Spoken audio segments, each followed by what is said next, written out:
Sanibonani bafowethu. uDUMAKAHLE lombingelelayo, umsikazi wempimpi ngepiki izidube imayini. Uqiqo sibonise ngwane. Abanye bangazi, abanye abangazi. Kodwa ke baningi abangaziyo. Abanye bangazi ngomena sibengibona ubuso nobuso.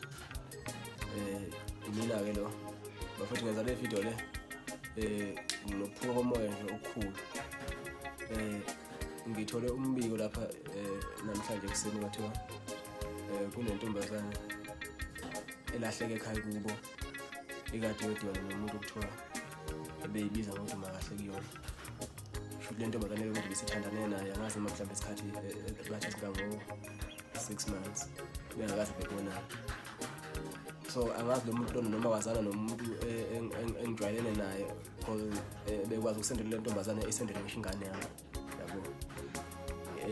Ezama nje ukuyiprove kule ntombazane ukuthi yena uyimini. Xoxela nje nemilando akangayazi ukuthi umama wamshiya ngimncane kangakanani ukuthi ade ngisanda kushonela ubaba sokulezo zinto lezo. Xoxa izifina uDUMAKAHLE lentombazane. Futhi wathandana le ntombazane wazoyiphonqa ngisho ukuthi ihlukane nobaba wengane yakhe yabona.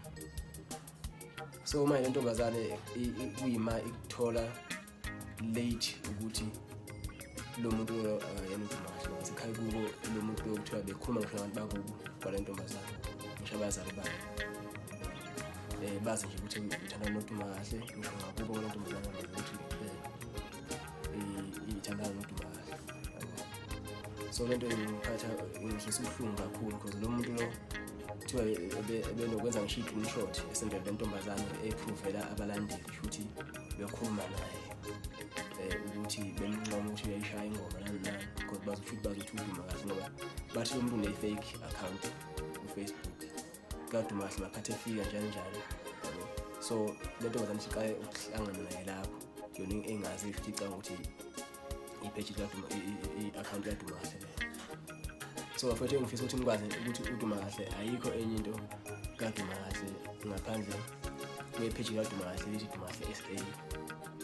Okuyilona page lami engisebenzisayo ku-Facebook. Konke lokho kunye ama-fake account. Lento ingizwisa ubuhlungu ukuthina uma ngathiwa intombazane yabantu iyalimala nje example. Ngingaba libi igama lami ngoba kungaziwa ukuthi le ntombazane ilenyathe mhlawumbe uDUMAKAHLE. So bafethu ngizocela kakhulu ngoba sesiseshe sasesha kanti sasithola isithombe sakhe lo mlisa lo yabo.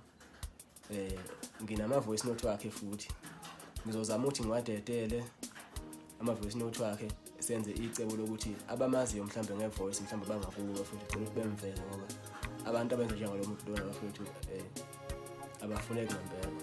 So ngiyacela ukuthi ke uma mhlawumbe ngizoveza nje ama voice note ambalwa noma angabili just for ukuthi bangakhona uma recognize ngevoice bese ngifike ngiveze isithombe sakhe.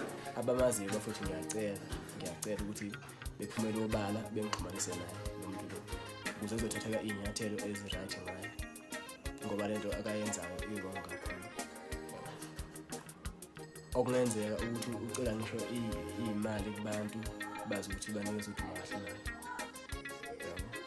So ziningi izinto ezenziwa lo muntu eziwesi kakhulu, ezinye okungelula ukuthi ngizidalule la ngoba ngine sengikhuluma nabazali bale ntombazane bangichazela ukuthi even ukubona even ngoperforma kamashu kuthiwa yethu ukhona uzoperforma kamashu ngoba ngoperforma kamashu sibizwe ukuthi ngcobo kuthiwa ekhona lo muntu lo uthi wayekhona uDUMAKAHLE lapho ekhuluma nomama wengane ukuthi ufuna ukumbona yabo.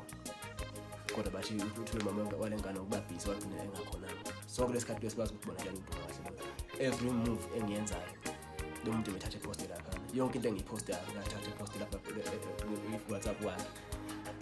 So into esizenza sekuzokutholakala lezi number ayisebenzisayo sekuzofonelwa one yazo kwatholakala umuntu othi umama wengane yakhe wakhona ukusiza ngesithombe sakhe.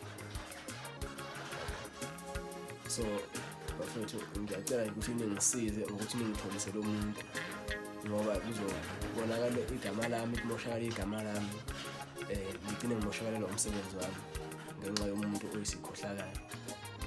Bese bafethu ngiyagada kakhulu ama-account ka-Facebook. Bese futhi ngiyaqaphela kakhulu ukuthandana nomuntu ongakwazi umbona. Yilokho nje bafethu ngiyabonga kakhulu ngizofaka le video epage nami bese ngifaka isithombe ngilandelisa ngokufaka isithombe salomjiki salomlisa ke ngiyabonga kakhulu.